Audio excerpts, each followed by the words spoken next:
Assalamu alaikum wa rahmatullahi wa barakatuh. Alhamdulillahi rabbil alamin. Wassalatu wassalamu ala nabiyina Muhammad wa ala alihi wa sahbihi ajma'in. Paqja, mëshira dhe bekimet e Allahut qofshin me ju.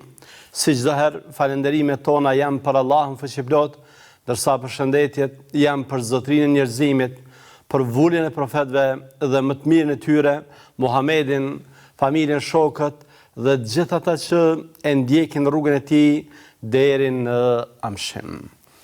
Lumturia e besimtarit dallon nga lumturitë tjera. Besimtari gjen kënaqësi në gjëra që për një të fundosur në llumin e mëkateve janë të pakapshme.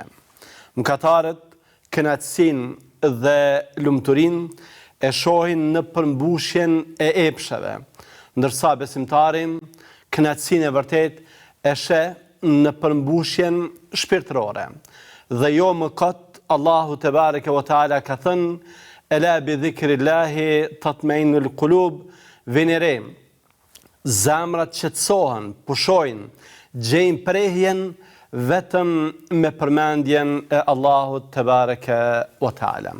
Nga këto dietarët musliman janë munduar që këtë koncept të veçantë të besimtarëve për lumturinë ta ndërtojnë me fjalë dhe këshilla, disa prej të cilave ne sot me lenë Allahu te bareke ve taala kemi vendosur t'i prezantojmë para jush. Fjala është për këshillat e arta të një asketi, një dietari, një burri të madh, Fudail bin Iyadit, cilin për hir të së vërtetës e kemi përmendur edhe në kuadër të ligjëratave, por edhe kemi përmendur këshilla të veçanta si ligjërata të veçanta. Pra, është një figurë, është një emër, një autoritet i atill që ia vlen citohet dhe përfitohet shumë prej tij. Fudaili, siç qëndron në librin Az-Zuhd të Ibn Abi Dunjas, ka thënë kësaj: 5 gjëra janë pjesë e lumturisë. E para është bindja në zemër, e dyta është warai në fe, do ta shpjegojmë se për çfarë bëhet fjalë, e treta është asketizmi në dynja, e katërta turpi dhe e pesta dija. Ne, siç tham edhe më parë, kemi ofruar më herët në takimet tona të mëparshme një biografi të këtij dietari që mendoj se ja vlen të ktheheni tek ajo përmbledhje biografike për të parë se për cilin njeri bëhet fjalë, kështu që sonte do të mundohemi që me lenë Allahu te bareke ve taala të merremi vetëm me këshillat e tij, të cilat janë aq të mira, janë aq domethënëse, saqë secila prej tyre do t'ia vlente që të veçoj si ligjërat më vete, e lëre më që t'jem pjesë e një takimi të këtillë të shkurtër, çfarë kemi edhe ne këtu në këtë emision. Nderuar vëllezër, këshilla e parë e Fudailit sa i përket lumturisë ka të bëjë me bindjen në zemër. Që një njeri të jetë i lumtur, ai duhet që të ketë bindje. Çfarë në të vërtetë nënkupton bindje? Dietarët musliman e kanë përkufizuar nga perspektiva dhe aspekte të ndryshme. Ibn Qayyim, Allahu mëshiroft, ka thënë se bindja nënkupton që zemrës t'i shfaqet një gjë, sikur është duke parë me sytë e vet, dhe në cilën më ai nuk ka dyshim, ajo i bëhet e atill sikur ta ketë parë me sytë e tij. Pra, bindja nënkupton që disa gjëra që ne nuk i kemi parë, ato të jenë aq shumë të qarta për ne dhe të jenë të ngulitura, të jenë të rrënjësuara në zemrat tona, saqë bëhen sikur ne t'i kemi parë ato. Dhe kjo me fjalë tjera, siç edhe e ka shpjeguar dietari i madh nga mesi i sahabeve, Abdullah ibn Mesudi, Allahu qoftë i kënaqur me të, nënkupton se bindja në të vërtetë është i tërë besimi. Pra kur ne flasim për bindjen, ne në të vërtet po flasim për besimin. Ky sahabi nderuar ka thënë el-yaqinu huwa al-imanu kullu. Bindja është besimi i tëri. Pra bindja dhe besimi janë sinonime njëra me tjetrën. Bindja ndonë se është çështje shpirtërore, ajo nuk ngelet vetëm brenda zemrës, ajo dhe reflekton. Prandaj ne gjejmë dietarët tanë tek tregojnë kujdes të madh në mënyrë që të mos lënë hapësira që pastaj mund të keq kuptohen ose keq interpretohen. Prandaj Abdulrahman bin Nasir es-Saadi, Allahu mëshiroft, kur flet për bindjen, përmend se përveç tjera është bindja, parasheh edhe veprën. Pra ai që beson bindshëm, ai edhe bën vepra të mira, nga se vepra është produkt i bindjes së vërtet. Bindja është shkalla më e lartë e besimit dhe është mbase ajo nuanca më e theksuar e devotshmërisë. Allahu te bareke ve teala kur përmend besimtarët e devotshëm, në mesin e tipareve të tyre përmend edhe bindjen. Ja se çfarë thot Allahu. Tasin tilke ayatul Qur'ani wa kitabin mubin. Tasin, këto janë ajete të Kur'anit dhe librit të qartë. Huden wa bushra lil mu'minin, të cilat janë udhëzim dhe janë mysh dhe janë përgëzim për besimtarët. Për cilët besimtarët, cilat janë tiparet e tyre? Thot Allahu, alladhina yuqimuna as-salata wa yu'tuna az-zakata wa hum bil akhirati hum yuqinun. Ata që e falin namazin, e japin zakatin dhe që bindshëm besojnë në botën tjetër. Pra, besimtari që ka bindjen, besimtari që ka yaqinin, është prej këtyre kategorive më të veçuara të besimtarëve. Është prej atyre që Allahu te bareke ve teala i ka përjetësuar në librin e tij jo me emra, por me tipare, me cilësi, me përshkrim të karakterit, pra diçë i bën madhështor, diçë i shëndron në pasqyrë dhe model për ne që t'i ndjekim deri në vdekje. Ibn Qayyimi, Allahu mëshiroft, atë shumë i ka dhënë rëndësi bindjes, sa që raportin e saj me fen e ka llogaritur sikur raportin e kokës me trupin. Ashtu siç një trup nuk mund të paramendohet i gjallë pa kokën, po kështu fetaria nuk mund të paramendohet i gjallë pa pasur bindjen. Bindja, të nderuar vëllezër dhe të respektuara motra, është si thuash një lloj ilaçi, një lloj bari kundër depresionit, kundër stresit. Është një nga ato mënyrat shpirtërore që besimtarin e ndihmojnë të tejkaloj sprovat, fatkeqësitë, vështirësitë. Muhamedi alayhi salatu wassalam, siç edhe është transmetuar, e ka lutur Allahun te bareke ve teala përveç tjerash edhe kësaj. Wa min al-yaqini ma yuhawwinu alayna musibat ad-dunya. O Zoti im, të lus që të më dhurosh bindje e cila mi lehtëson fatkeqësitë e dunjas. Pra, me bindje, ne arrim që t'i tejkalojmë sprovat, vështirësitë, fatkeqësitë, humbjet, nga se ai që bindet në Allahun te bareke ve teala, bindet se edhe sprova është mirësi. Allahu te bareke ve teala nëpërmjet sprovës dëshiron që të na pastroj, dëshiron që ta nxjerr prej nesh adhurimin e durimit, i cili siç e dini ka shpërblim të paskajshëm. Allahu te bareke ve teala shpërblen durimtarët ashtu siç nuk i shpërblen të tjerët.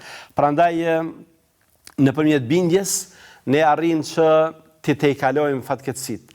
Nëpërmjet bindjes ne arrim që të plotësojmë atë kushtin në bazë të cilit edhe meritojmë hyrjen në xhennet. Muhamedi alayhi salatu wassalam i ka thënë sahabiut të ndritur, me ndjendriturit e Buhurejrës, Allah qoftë i kënaqur me të, ka thënë çdo që e takon mbrapa këtij muri, nëse dëshmon bindshëm se nuk ka Zot pos Allahut dhe se Muhamedi është rob dhe i dërguar i tij, atëherë përgëzoj me xhenet.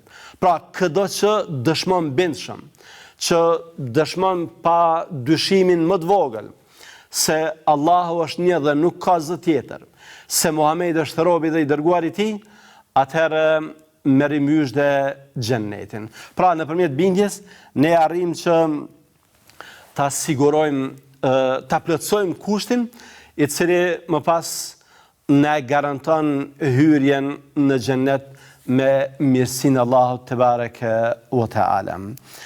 Ndëruar vëllezër, për të arritur bindjen, ne duhet të kalojmë në për disa filtra, në për disa procese, duhet të përshkojmë disa rrugë që janë me rëndësi për të theksuar. E para është që ne t'i përkushtohemi besimit, që ta ndërtojmë një besim të atill i cili nuk pranon më dyshje, i cili nuk pranon këso hamendësime.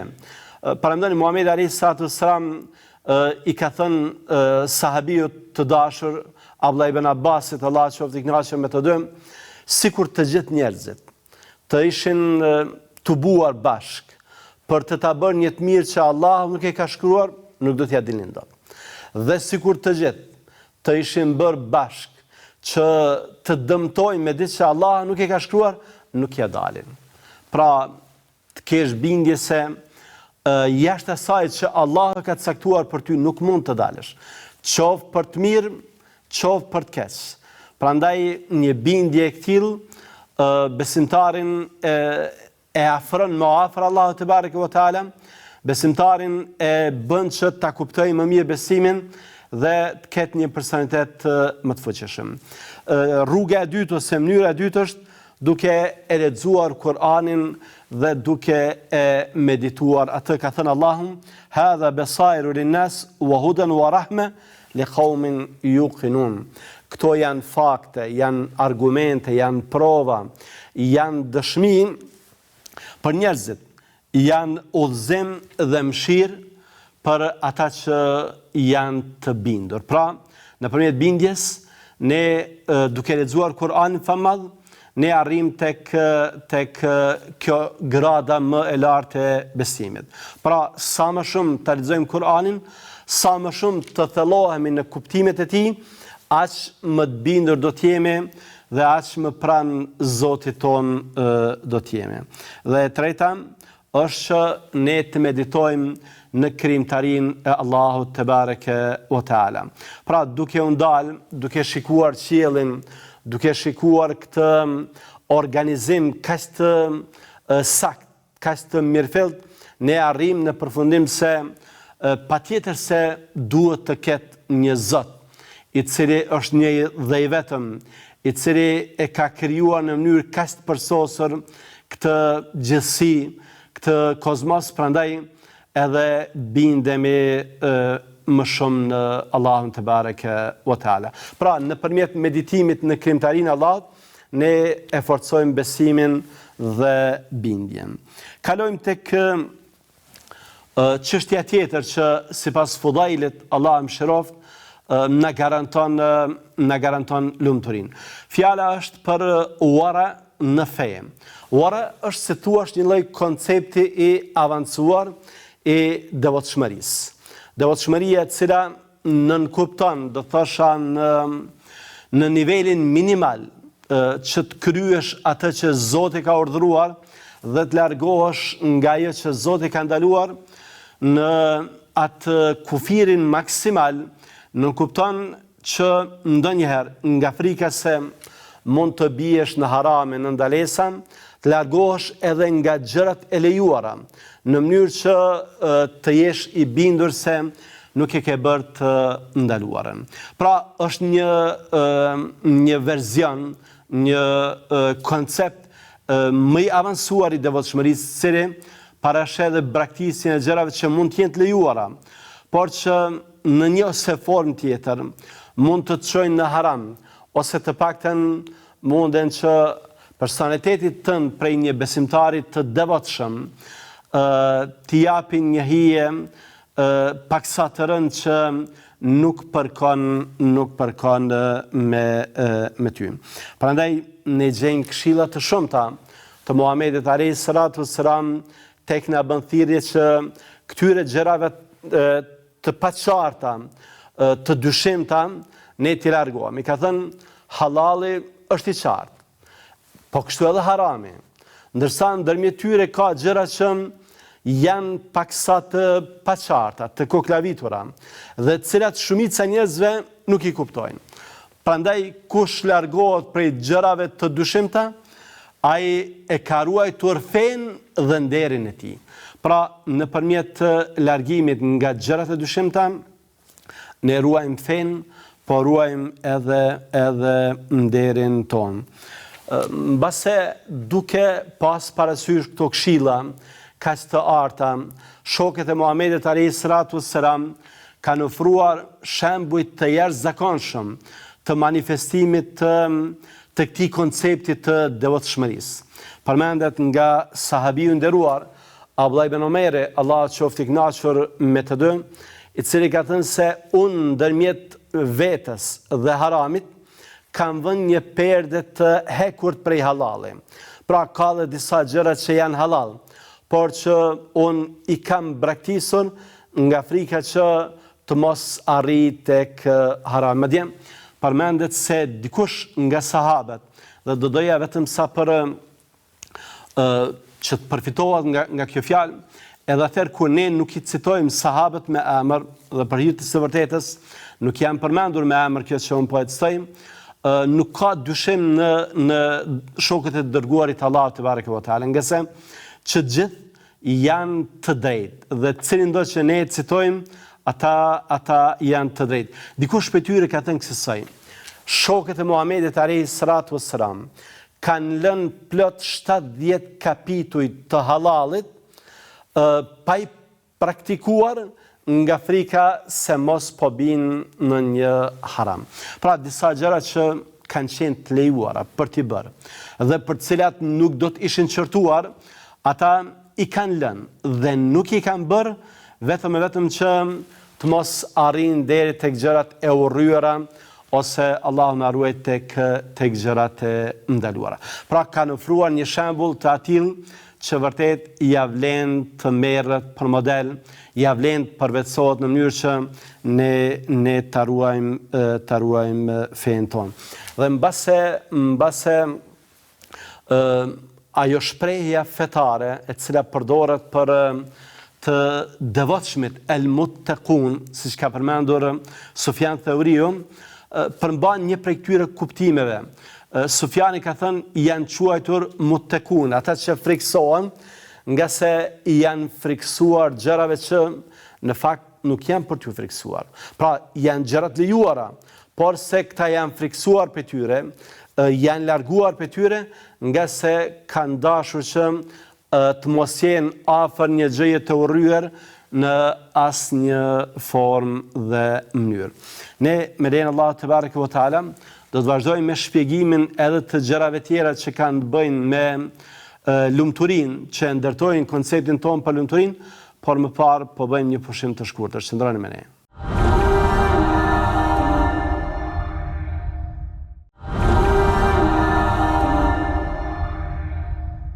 Ja u kthyem me lejen e Allahut te bareke ve teala për të vazhduar me këshillat e urtarit ton Fudhail ibn Iyadit, Allahu e mëshiroft. Në pjesën e parë folëm për dy komponent të lumturisë. Folëm për bindjen dhe për devotshmërinë. Tani do të flasim për zohdin, për asketizmin. Zohdi është prej atyre koncepteve që jo rrallë keq kuptohen dhe keq interpretohen. Prandaj ndonjëherë edhe ofrojnë shembuj asketët, ofrojnë shembuj të fetarisë e cila nuk ka të bëj as pak me të vërtetat islame, e cila madje e përbalt e njollos konceptin islam për këtë botë dhe botën tjetër.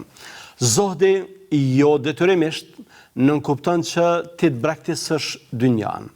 Zoti nënkupton që dynjaja të jetë në dorën tënde dhe jo në zemrën tënde. Dhe për këtë ne mund të sjellim shembullin më të mirë tek i dërguari i Allahut, Muhamedi alayhi salatu wassalam, i cili sigurisht se ka qenë asketi më i madh, por që nuk ka braktisur tërësisht dynjan.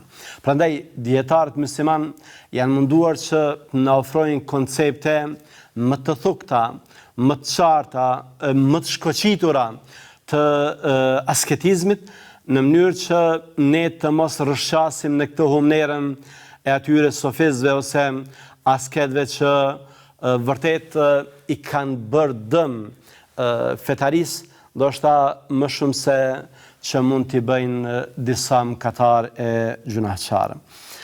Imam Ahmedi, Allahu e mëshiroft, ka përmendur se asketizmi manifestohet në 3 forma.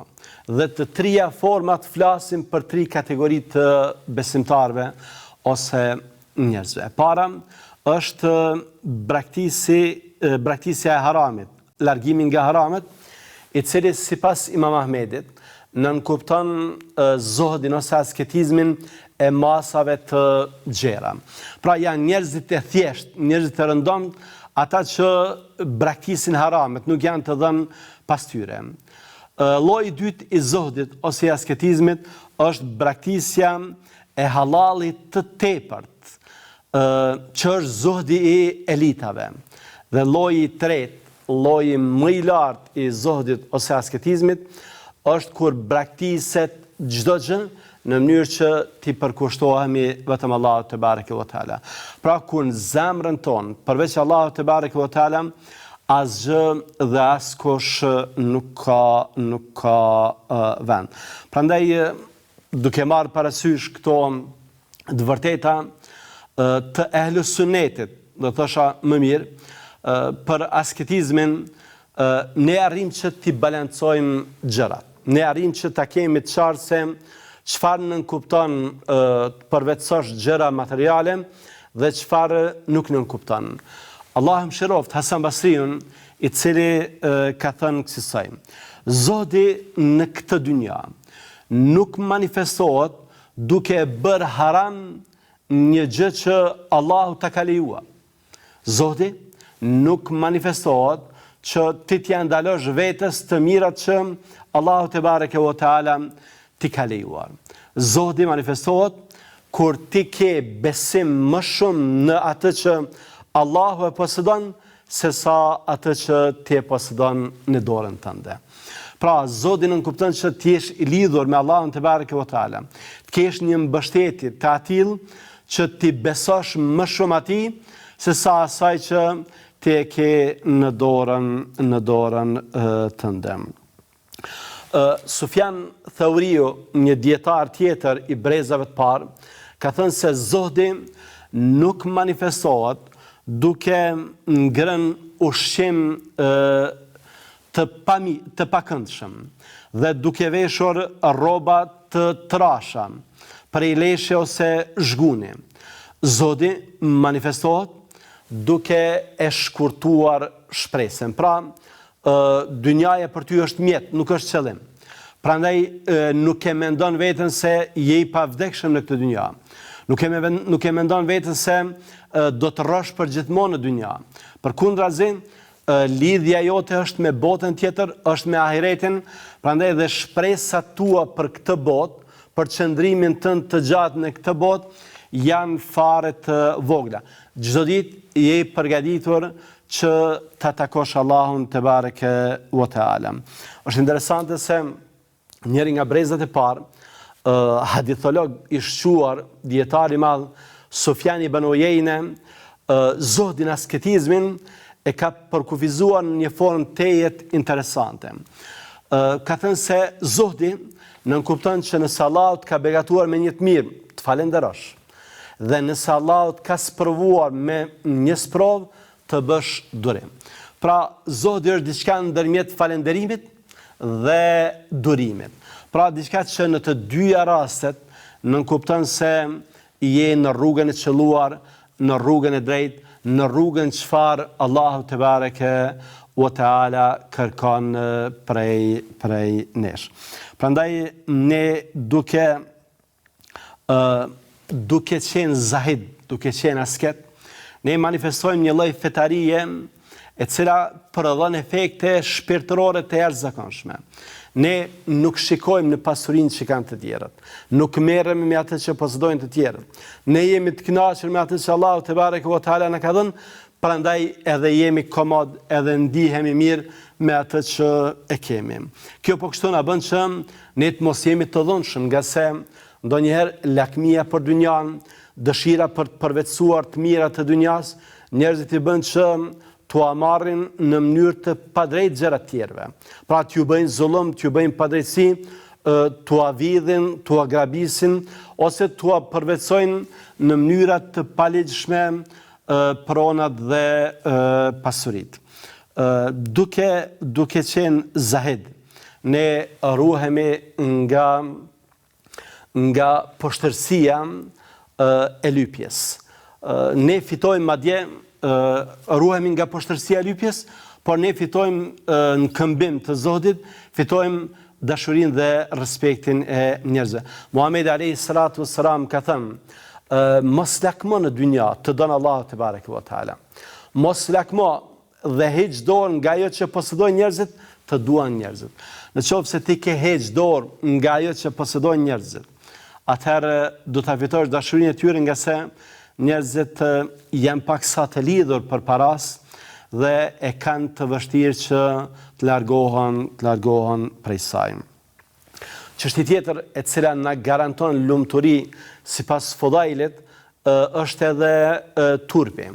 Turpi është një koncept më vete, i cili është, do thosha nga perspektiva islame, të jetë i veçantë.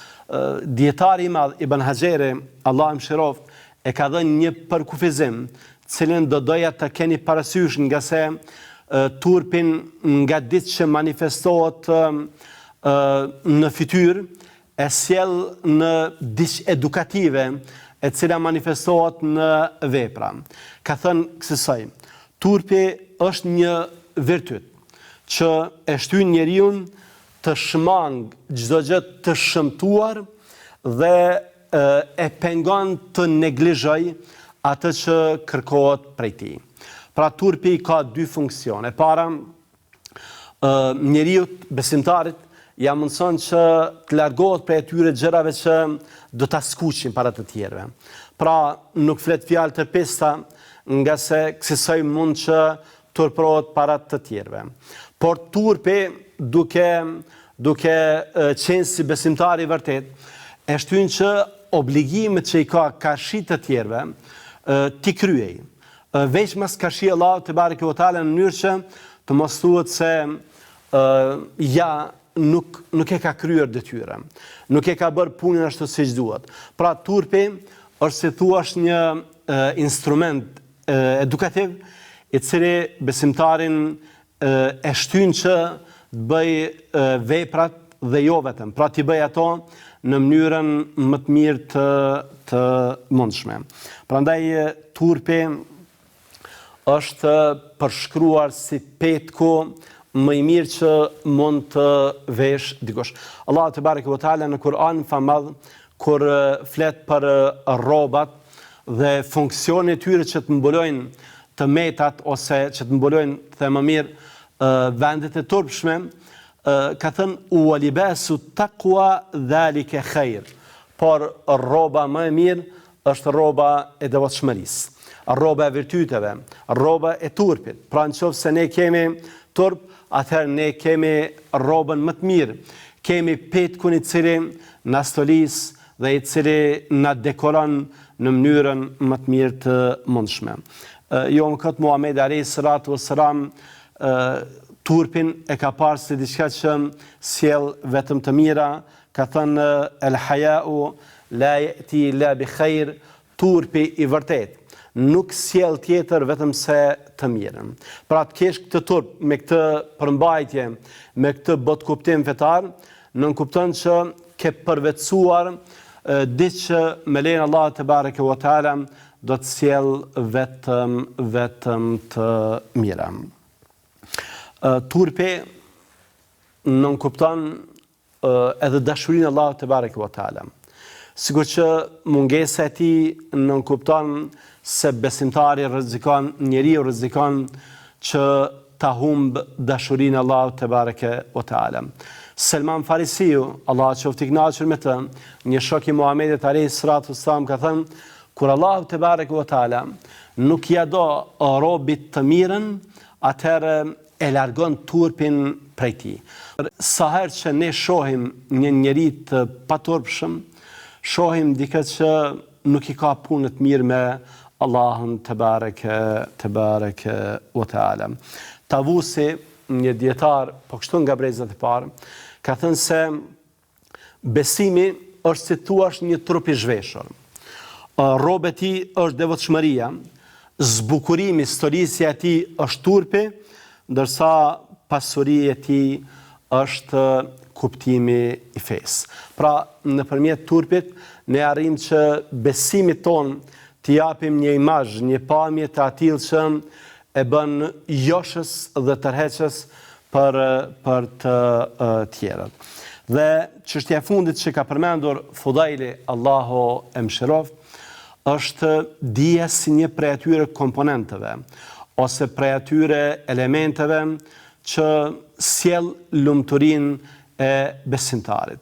Sigurisht është fjala për dijen e vërtetë, dija që na bën ta njohim më mirë Allahun te bareke ve teala, të jemi sa më pranë tij, për dijen e dobishme, për të cilën Allahu ka thënë duke përshkruar besimtarin e ditur, innama yakhshallaha min ibadihi al-ulama, Allahut ja kanë frikën për i robërve të tij vetëm dietarët. Dietarët e vërtet, ata që njohin Allahun xhallahu ala, ata që e zbatojnë në praktik fenë e tij, ata që kanë dije të dobishme. Këtu qëndron mbase edhe ajo lutja Muhamedit alayhis salatu wassalam që Allahu ta begatoj me dije të dobishme. Allahumma inni as'aluka ilman nafi'a, o Zoti im, unë të lus që të më begatosh me dije të dobishme. Ndryshe ka dije cila është e dëmshme, dije cila shfaqet në gjuhët e hipokritëve. Muhamedi alayhis salatu wassalam ka thënë, ajo që më shumë t'i kam frikë për ju janë hipokritët llafazan, ata që për nga gjuha ndoshta mund të krijosh përshtypjen se janë alamet dietar, ndërsa në të vërtetë kanë zemra gërmadha, zemrat e tyre janë të zbrazta, nuk ka asgjë nga besimi. Kësaj, nëse ne duam lumturinë, atëherë rruga që duhet ta përshkojmë për të arritur tek lumturia, kalon ka bindja, pastaj kalon ka devotshmëria, pastaj ka asketizmi, pastaj ka turpi dhe gjithsesi edhe ka dija e dobishme. Allahu na dhuroft lumturinë në këtë dhe botën tjetër, dhe deri në takimin tonë të radhës qofshim në mbrojtjen dhe sigurinë e tij. Assalamu alaikum wa rahmatullahi wa barakatuh.